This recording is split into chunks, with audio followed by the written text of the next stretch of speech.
Between 2004 and 2008, the two officers who comprised the narcotics unit of the police department in Benton Harbor, Michigan, falsified search warrants, planted drugs on suspects, and seized money from the men and women they arrested. The officers also embezzled funds from the department. Although precise records are not available, the officers wrongfully arrested approximately 85 people for drug possession and related crimes. According to the local district attorney, the court dismissed charges for about 20 of those people and vacated convictions for about 65 others after the misconduct by the officers came to light. Officer Andrew Collins had joined the police force in 2003 at the age of 21. 2 years later, he began working narcotics cases on his own. A year later, Corporal Bernard Hall Jr. joined him as the unit's supervisor. There were some questions about Collins's aggressive tactics almost from the beginning, and leaders saw Hall, a former school resource officer, as someone who would be a steadying influence and make sure Collins followed the rules. Narcotics officers gather information in several ways. They can get tips from confidential informants. They also can use those informants to make controlled buys. Both practices generate information used in search warrant applications. Collins admitted that he planted drugs on at least one defendant prior to Hall becoming his supervisor. He stated, however, that the more systematic misconduct began after they became a team. He said the illegal warrants began when they received tips on drug activity from people who were not signed up and did not want to be vetted as confidential informants. That made the tips less trustworthy. Collins and Hall falsified the warrants by attributing the tips to a properly verified confidential informant, shortcutting additional investigatory work needed to verify the information. Sometimes, as in the case of Omar Boyd, the officers lied about the amount of drugs they had recovered. Featured case, Omar Boyd. In August 2006, Collins and Hall saw David Moss riding a bicycle in downtown Benton Harbor. He had an outstanding warrant, so the officers approached him. As they approached, they allegedly saw Moss throw a bag under a car. Hall retrieved the bag and identified many smaller bags of crack in it. Moss asked to make a deal. Moss was never arrested. He was sent on his way, and the bag of drugs ended up in a Crown Royal bag under Collins's desk. Moss subsequently helped the officers arrest Newman, who was convicted and sentenced 1 year in prison for drug possession in 2006 before his conviction was vacated. Those drugs formed the seed corn for future misconduct. Collins would take small amounts of the crack, and eventually other similarly seized drugs, and report that they had been purchased in a controlled buy. The crime lab confirmed the contents, and Collins would submit the evidence in search warrant applications. Collins later insisted that these false buys were just a way to get in the door and never constituted the substance of a case. But that was not true. The officers at times even planted drugs on suspects to make arrests. The officers applied for and executed approximately 90 falsified search warrants before their misconduct was uncovered. Many of the defendants had previous convictions for drug crimes, and most pled guilty quickly to avoid the risk of a higher prison sentence at trial. Several defendants, such as Jeffrey Carter, vigorously contested their charges and sought to suppress the evidence gained through the search warrants. In the case of Paul Williams, Collins lied on the witness stand during testimony about what he had observed during surveillance. Featured case, Paul Williams. Just before Officer Andrew Collins was arrested in January 2008, he had testified at the trial of Paul Williams, who was arrested in October 2007 and charged with possession of cocaine.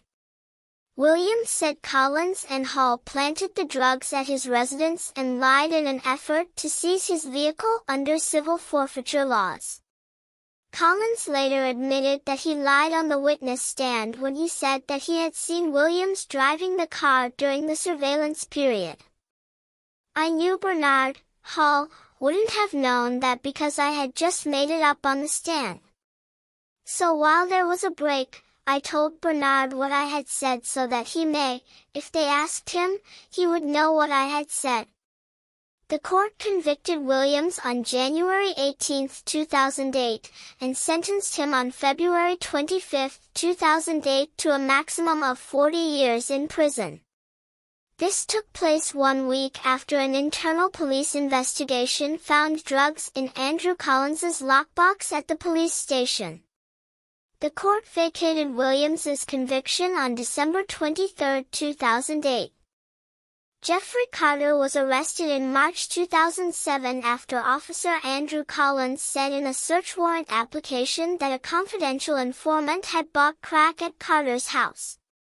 When Collins and Officer Bernard Hall Jr. raided the house, they said they found 100 grams of cocaine. Carter's case was serious enough to be handled in federal court. Carter's attorney moved to suppress the evidence, challenging the search warrant. The assistant U.S. attorney prosecuting the case asked to meet with the officer's informant. Collins and Hall pushed back, knowing there was no such informant, and the prosecutor eventually relented, vouching for the officer's credibility before the court. At an evidentiary hearing, Collins and Hall both falsely testified about the controlled purchase. The defense motion was denied, and Carter pleaded guilty and was sentenced to 11 years in prison. The court vacated his conviction in February 2009. As Hall and Collins grew more comfortable with each other as partners, their misconduct became bolder. On January 18, 2007, they arrested Brian McKinney and Dunshawn Evans, charging each with possession of marijuana. They pled guilty and their convictions were later vacated. Because they found only a small amount of drugs, Collins proposed that they seek reimbursement for money they allegedly paid an informant but then pocket the money. Hall agreed. Collins testified, "So after that, it was, I figured he was down for whatever we were going to do. This became a habit." The officers embezzled from the police department by receiving reimbursement for drug buys that never happened. They also began taking money from defendants, and then underreporting the amount of cash recovered in the evidence reports. "I think it got to the point where we would talk about it," Collins said. "So I asked him, I said, 'Do you think God cares if this is drug money that we are stealing?' And he kind of, shook his head and said, 'I know, it's been hitting me too.' We both said, 'Let's stop, let's start doing things right.' Then, just the addiction to the money, the next person we would arrest would have a couple $1,000s on him, and we would take money from him. It just kept happening that way. We would try to stop, and then we wouldn't." Benton Harbor is one of Michigan's poorest cities, and its population of about 10,000 is predominantly African American. Both Collins and Hall are white, and Collins in particular faced numerous complaints for his aggressive policing tactics. The police department suspended him for 5 days in 2007 for pushing his way into a house without having a warrant. On February 19, 2008, Hall told Sergeant Randall Pompey that Collins had some marijuana on his desk that had not been properly inventoried. Pompey, who was already looking to reassign Collins, told Hall to make sure Collins placed the drugs in the evidence locker by the next morning. Collins failed to do so. This was the last straw for Pompey. On February 20th, Pompey conducted an administrative search of the officer's work area, and found the lockbox under Collins's desk. Collins tried to dispose of the contents. Pompey eventually found the 14 grams of cocaine, some heroin and some marijuana from the box in a garbage can. Most of the cocaine was ready for sale, in 47 small baggies. The police department fired Collins that day, and the federal court indicted him on November 26, 2008 on a single count of possession of cocaine. He cooperated with the Federal Bureau of Investigation and the U.S. Attorney's Office, detailing the methods he and Hall used to falsify warrants, make wrongful arrests, and shore up each other's testimony in the instances where they were called to vouch for the truth of the warrants. Hall was indicted on July 16, 2009 on 3 counts: conspiracy to violate civil rights, giving false declaration to a grand jury, and giving a false statement to the FBI. Collins pled guilty in U.S. District Court for the Western District of Michigan on January 26, 2009 to his single possession count. He was sentenced to 37 months in prison. Hall pled guilty in U.S. District Court on August 25, 2009 to the conspiracy charge. At his sentencing hearing in March 2010, he asked for leniency, asserting that Collins had been the driving force behind the illegal activity and that he had executed only a handful of the falsified search warrants. Judge Robert Bell held Hall as culpable as Collins, noting that they had made the work of Benton Harbor's police officers even more challenging by eroding the fragile trust between the police and the community. And that has to lay at your feet, along with Mr. Collins. Frankly, I think more at your feet. Because you were the experienced one, you were the older one, you were in charge, whether he wanted to acknowledge it or not. He sentenced Hall to 30 months in prison. In the wake of the scandal, 85 plaintiffs, some whose charges were dismissed prior to trial, filed lawsuits against Collins, Hall, and the city of Benton Harbor. These complaints detail the misconduct and the hopelessness of the defendants.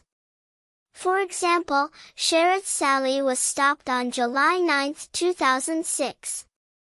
He said Hall and Collins planted 10 bags of heroin in his car and then arrested him. Because neither his defense attorney nor the prosecutor knew of the misconduct, the case resolved quickly. Sally said he had no option other than to plead guilty. Court records suggest settlements were reached in approximately 90% of the complaints. Most of the settlement amounts have not been publicly disclosed. The largest of the handful of settlements made public was $176,160 to Newman. The smallest was $28,800 to Dominique Blackwell, who was convicted on drug possession charges in 2006 and served 90 days in jail and was then required to wear a police monitor.